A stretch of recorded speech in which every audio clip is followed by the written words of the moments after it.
I used to think silence meant safety, that if I kept my head down, worked harder, smiled wider, I'd finally be seen as one of them. But when my mother-in-law sabotaged the promotion I'd spent years building toward, and my husband quietly let her, I realized silence was just a cage lined with velvet. So I stopped asking for permission. I started building something of my own, brick by quiet brick, while they watched me crumble. What they didn't know was the fall was part of the plan. I wasn't losing. I was becoming something none of them could control. For a long time, I thought I had finally arrived. Dinner with his family felt like scenes out of polished magazine ads. Wine glasses chimed, Eleanor laughed too perfectly, and everyone spoke in polite echoes. They'd ask me about work, about promotions, about my plans, and I thought they were genuinely proud, especially Eleanor, my mother-in-law. She called me darling in front of guests, gifted me monogrammed pens, sent me articles about leadership, even offered to help sharpen my executive presentation when I applied for the senior development track. She was meticulous, warm, calculating, and I mistook that for love. Nathan, my husband, encouraged the bond. "She really likes you," he'd say with a smile. "She never did this for my ex." It sounded like a compliment. It felt like acceptance. I handed Eleanor my CV one evening over wine.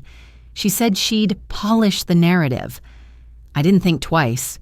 The next week, when I didn't make the shortlist for the company's executive mentorship program, I chalked it up to bad luck. Then another mistake. My internal application for a strategic project role went through with the wrong attachments. Human error, I thought. I must have clicked the wrong file. But I didn't remember doing that. Then came the email incident. A week before a major panel presentation, I was supposed to send an updated draft to the director. Instead, a half-finished file was delivered, time-stamped at 3:02 a.m., sent from my account. I hadn't been awake at that hour, but it was easier to apologize than accuse anyone. Who would I even accuse? "Maybe you're overworked," Eleanor said one evening, folding her napkin with clinical calm. "It happens to the best of us. When I was your age, I once submitted a quarterly report with the wrong figures. Nearly ended my career." She touched my hand. "Have you considered slowing down?" That was the first crack. Not the words, but the tone. She wasn't comforting me. She was instructing me. Soon she offered to help manage my calendar. "You're juggling too much, sweetheart," she insisted. Nathan nodded beside her. I felt boxed in. Her help wasn't help. It was control wrapped in kindness. I started second-guessing myself. Every email, every move. Was I this disorganized? Was my mind slipping? Maybe I wasn't leadership material. Maybe I was burning out. I began waking up in cold sweats, checking my phone obsessively, terrified I'd forgotten something again. One morning, a junior staff member from another department approached me in the break room. Her name was Teresa, sharp, quiet, observant. "Can I ask you something personal?" she whispered. I nodded, unsure. "Does your mother-in-law know someone in compliance?" she asked. I blinked. Because last year, when I was up for promotion, I kept getting flagged for tiny things, like typos, missed meetings I never missed. It stopped after I transferred teams. Turns out she was close with my old manager. I stared at her, my coffee going cold. Teresa bit her lip, then added, "I saw her in the building last week. She doesn't work here anymore, right?" No, she didn't. Eleanor had retired 3 years ago. She had no business being in the building, and yet she always seemed to know what was happening before I did. That night, I confronted Nathan. "Did your mom ever mention anything about my applications?" He looked confused. "What do you mean?" "Like, if she knew about them before I told her." Nathan shrugged. "You probably mentioned them. She's just detail-oriented." Was she? I lay in bed staring at the ceiling. Something had shifted. All the small things, the wrong files, the failed uploads, the helpful suggestions, suddenly aligned into a single thread. And Eleanor was at the center of it. But I had no proof, No emails, no witnesses, just patterns, invisible fingerprints on every setback. And behind them, a smile too polished, too perfectly timed. I didn't say a word after that, not to Nathan, not to Eleanor. I stopped sharing updates. I started printing everything, documenting every move, forwarding critical communications to my personal account. Silently, I began preparing for a different kind of promotion, the kind where you don't wait to be chosen. I stopped defending myself. No more justifying late files, no more explaining away strange tech glitches or misplaced documents. I responded with silence, professionally courteous, but deliberately distant. Eleanor still called me sweetheart and offered unsolicited tips, but I stopped reacting. I took her gifts, smiled when she talked, and never gave her another glimpse of my thoughts. The colder I got, the warmer she became, and in that warmth, she started to slip. I kept meticulous notes. Every anomaly, every login timestamp, every system error I couldn't explain. I started cross-checking email records with IT logs. I noticed strange patterns, edits to documents I hadn't touched since submission, updates sent from a terminal that wasn't assigned to my ID. There was a ghost in the system, a very familiar one. Digging deeper, I discovered something that stopped me cold. An inactive employee profile, deactivated years ago, had been re-enabled for limited access. The name, E. Shaw Int. It wasn't a real user, but it was a shadow account Eleanor had likely set up when she left, probably just in case. I'd seen her do it before to monitor new hires when she was still head of HR. So this wasn't just sabotage. It was sustained manipulation, controlled precision, and it made everything else fall into place. I didn't tell Nathan. I didn't accuse her. I knew better now. Accusations require witnesses. Stories require silence to be believed. But I wasn't writing a story for them anymore. I was archiving one for me.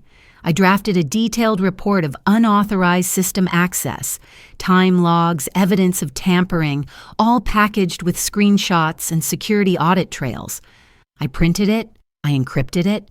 I sent an anonymous version to the internal ethics board using the whistleblower protocol. Then I waited. 2 weeks passed. Nothing. I followed up anonymously. Still, nothing. That's when I realized the emails had been flagged and rerouted before they ever reached the board. So I checked again. This time, not through the system, but by connecting through a clean network at a third-party location. I reran the trace. The firewall block hadn't come from IT. It had been manually overridden by someone with level 2 clearance. That wasn't Eleanor. She didn't have access anymore. But Nathan did. I remember the exact moment I understood. He was in the kitchen stirring coffee.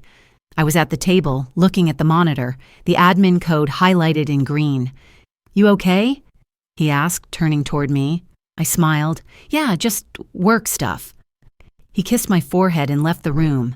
I stared at the screen long after the door closed. He hadn't protected me. He hadn't believed me. He had sided with her. Again, and this time, he did it in code. I didn't cry. I didn't rage. I didn't even confront him. I just wrote down the time, the clearance path, and the fact that the man I married had become another invisible hand tightening the glass cage around me. But if they wanted quiet, they would get it. Quiet and controlled. That weekend, I leased a small office under a holding name in a neighboring district. I began designing a training curriculum, one that specialized in executive emotional intelligence, psychological resilience, and corporate boundary setting. It wasn't a business yet, just an idea. But it was mine, it was independent, and it was growing, one spreadsheet at a time. I called it Monroe Initiative. I didn't tell anyone. I filed nothing under my real name. I used my maiden initials. Every detail was built in shadows, as if mirroring the tactics they used on me. But this time, for something real, something pure. Every evening, while Eleanor thought I was sulking and Nathan thought I was recuperating, I was laying bricks, brick by silent brick. I wasn't fighting for a promotion anymore.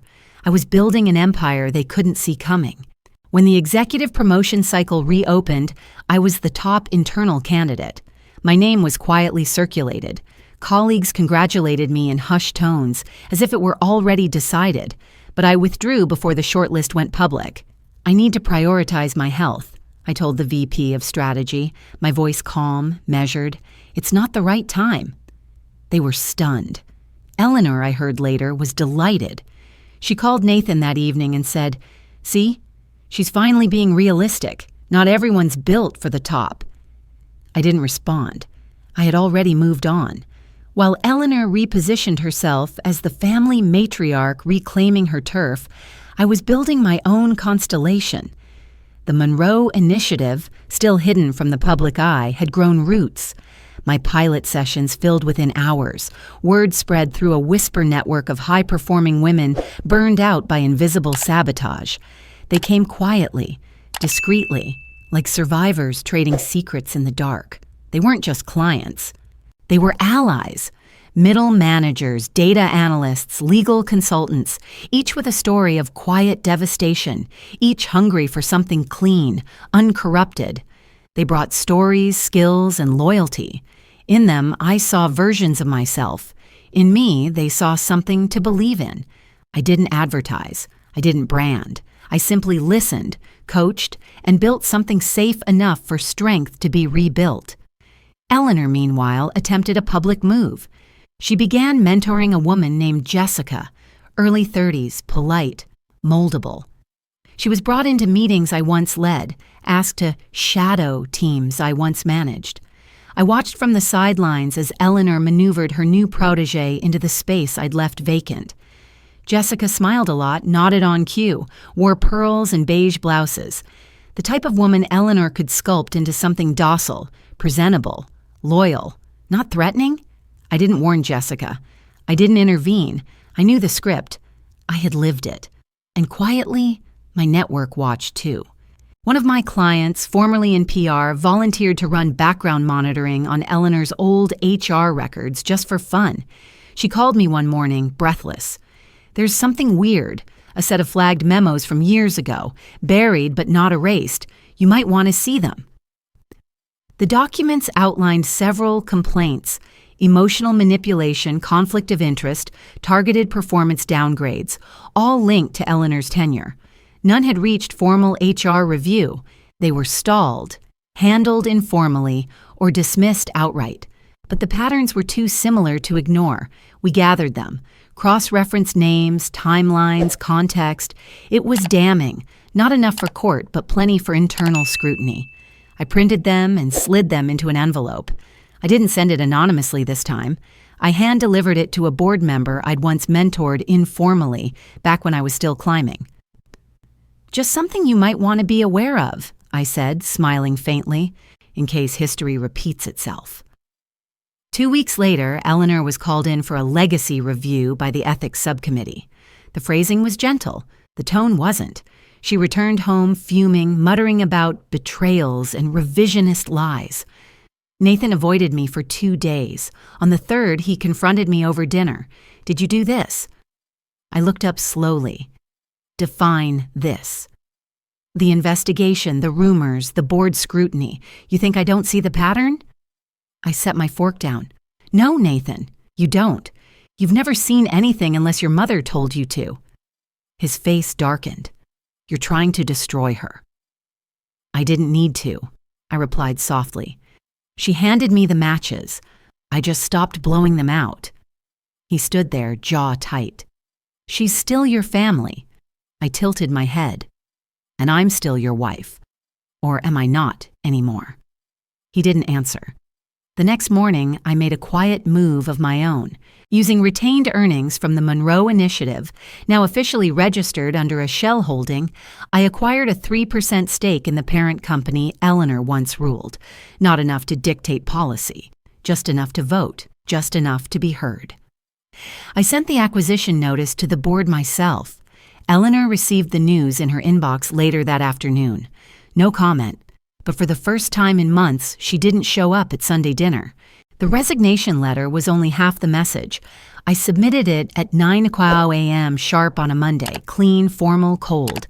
I cited a realignment of personal and professional values, thanked the board for their trust, and offered a standard 2-week transition window. But the real detonation was pre-scheduled for 9:05 a.m. across every major social platform through a verified account created the night before. The video was 5 minutes long. It opened with screenshots of edited documents, highlighted timestamps showing unauthorized access.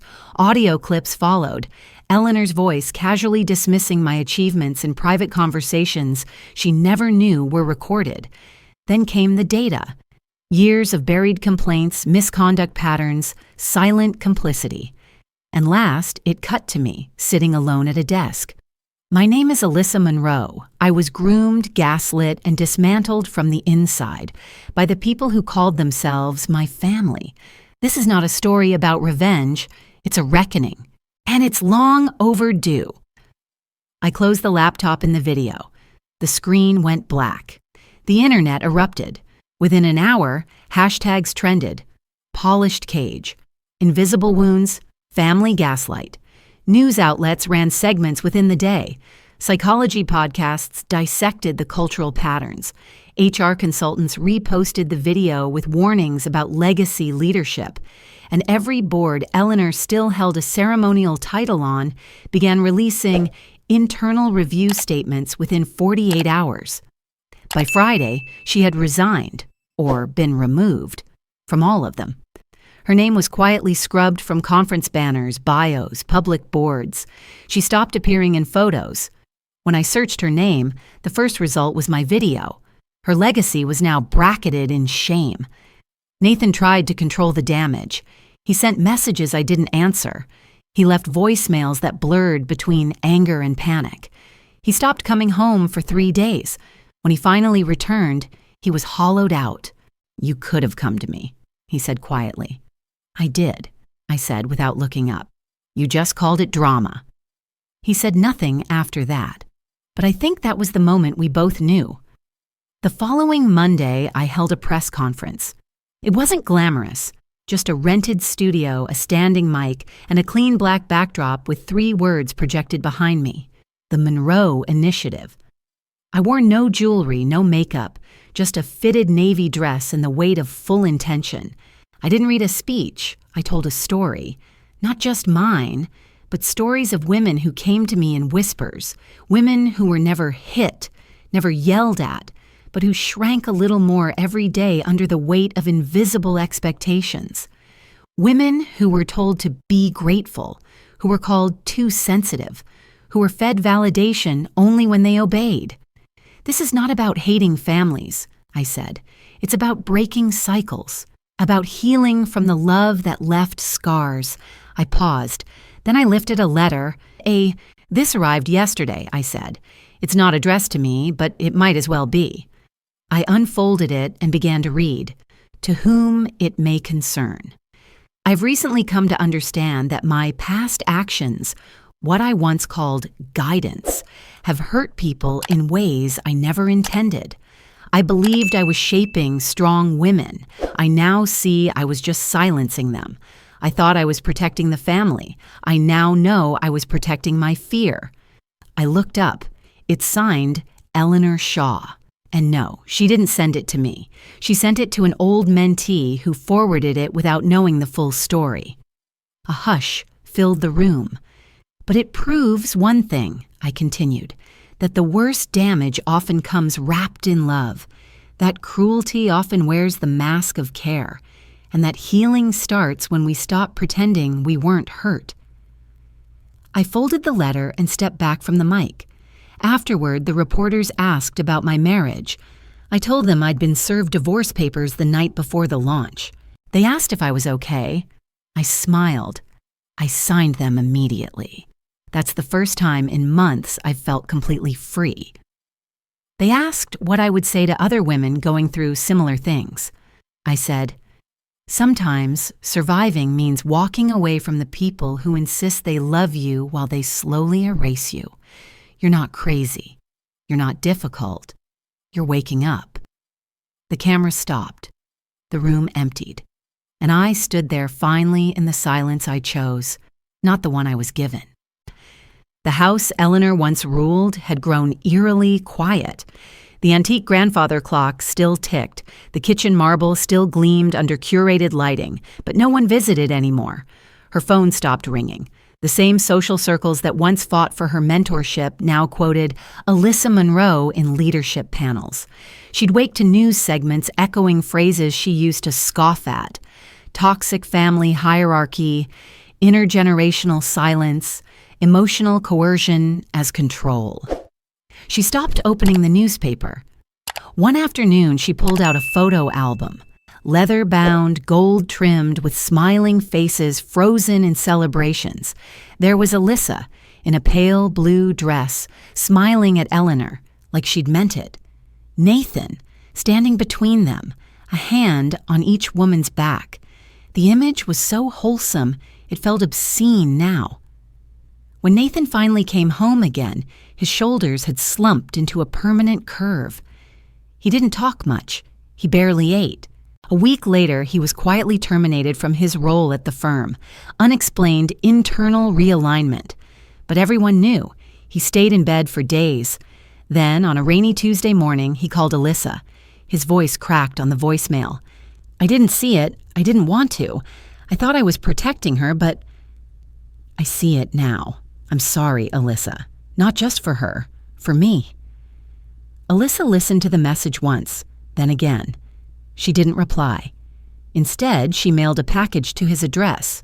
No note, just a folder labeled Start Here, and a packet from the Monroe Initiative's trauma therapy partner. She never heard back. But 3 months later, she learned he'd enrolled in a men's recovery program focused on emotional dependency. That was enough. She didn't want to win anymore. She just didn't want to repeat. There's a specific kind of emptiness that follows victory without celebration. The Monroe Initiative grew, gained press, built funding, but Alyssa no longer felt the rush. Something inside her had quieted. Not broken, but hollowed out, reshaped, like a structure rebuilt with different materials. One late evening, she found herself staring at her own reflection in her office window. The woman looking back was sharper now, poised, polished. But there was a heaviness in her eyes that hadn't been there before. She realized she hadn't cried in months. She wondered if she still could. Then came the letter. A pale blue envelope with no return address, just her name in handwritten script, Alyssa Monroe. She hesitated before opening it. The handwriting was unmistakable. I know I have no right to write this, but I also know silence hasn't served either of us. I watched your video. I saw you become something I couldn't even name, and I need you to know something. You were never the reason I left. I was. I couldn't be the mother you needed because I never learned how to be one. But you, Alyssa, you've become the woman I never dared to imagine. And I need you to hear this. You are not broken. You were never broken. And none of this was ever your fault. No signature, but she didn't need one. 15 years of silence cracked with a single page. Alyssa sat still for a long time, letter in hand, breathing like she'd forgotten how. She hadn't spoken about her mother in over a decade. Most people assumed she was dead. Eleanor had encouraged that assumption. Some families are better left in the past, she once told Alyssa, when asked why her wedding invitation list had been edited without permission. It all clicked now. Alyssa returned to her private archive, a dusty set of folders from her early years in the company, and found what she was looking for. An anonymous tip submitted to HR the year her mother lost her job in a subsidiary firm. A quiet blacklisting that never made it into the formal record. But the phrasing was unmistakable. The style, the strategy. Eleanor. Long before she became Alyssa's mother-in-law, she had been her mother's superior. Alyssa closed the file. It was never just about marriage, or promotions, or even power. This was legacy, a cycle, a pattern of silencing women who didn't fit the mold, who questioned too much, felt too deeply, stood too firm. This was never just about Eleanor. It was about every woman like her who thought dominance was discipline, who replaced tenderness with training, who believed love was control, disguised as protection. And it stopped here, with Alyssa. Not because she'd won, but because she refused to play the same game again. The ballroom was smaller than Alyssa imagined, dimly lit and understated. No red carpet, no paparazzi, just rows of carefully arranged chairs, scattered press, and a quiet energy in the air that felt more like reckoning than celebration. She hadn't known she was nominated until the board called. The Human Rights Coalition for Women had selected her for their annual Catalyst for Change award. The irony wasn't lost on her.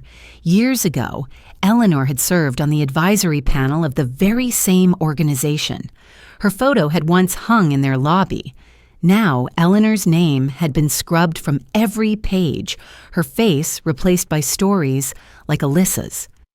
As Alyssa stood backstage, waiting for her name to be called, she smoothed the edge of her blazer. Not a dress this time. She no longer felt the need to wear anything soft to be taken seriously. The host introduced her with a brief summary. Founder of the Monroe Initiative, advocate for workplace justice, survivor of intrafamilial psychological abuse. Applause rose, polite but sincere. She stepped into the light. No note cards, no teleprompter, just breath. "Thank you," she began, steady. "For a long time, I thought power came from being chosen by the right people in the right rooms. I thought if I was obedient enough, polished enough, pleasing enough, they'd let me stay." A pause. But the rooms weren't built for me, and their acceptance came with conditions: silence, smallness, survival. A few heads nodded. So I left, and for a while I was angry. I still am sometimes. But what I've learned is this: forgiveness isn't forgetting. It's not erasing what happened. It's simply deciding to live without needing it rewritten. She looked out across the audience, not searching for approval, but presence. I was taught that power came from bloodlines, from legacy, from control. But true power is nothing like that. It's not inherited. It's not granted. It's created, quietly, painfully, deliberately, by those who were never supposed to have it. A breath, a pause. And so I accept this award not as a victory, but as a vow to keep building what they never saw coming. She stepped back from the mic. The applause was louder this time, but still she didn't smile. Not yet. Later that week, she visited a small foster care center on the edge of the city. Not for press, not for networking. She came because of a file that had landed on her desk. A 10-year-old girl named Mariah, abandoned, silent, refusing to speak to adults.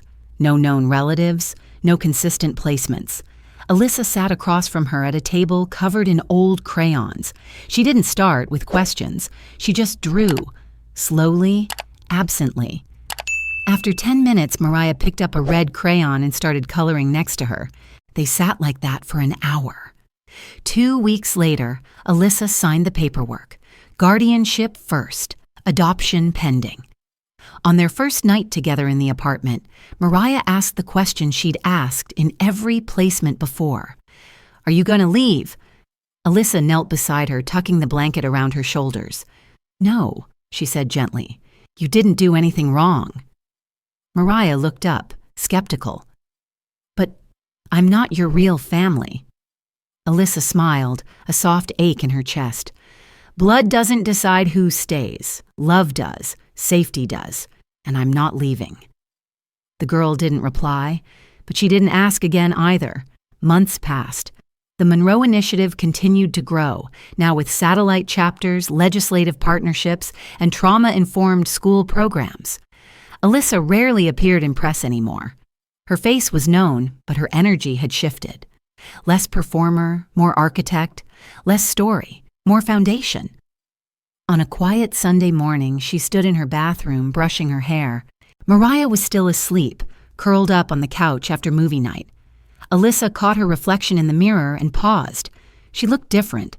Not older, though she was, but clearer. sharper. Her face no longer carried the tension of asking to be chosen. She wasn't waiting to be loved into place anymore.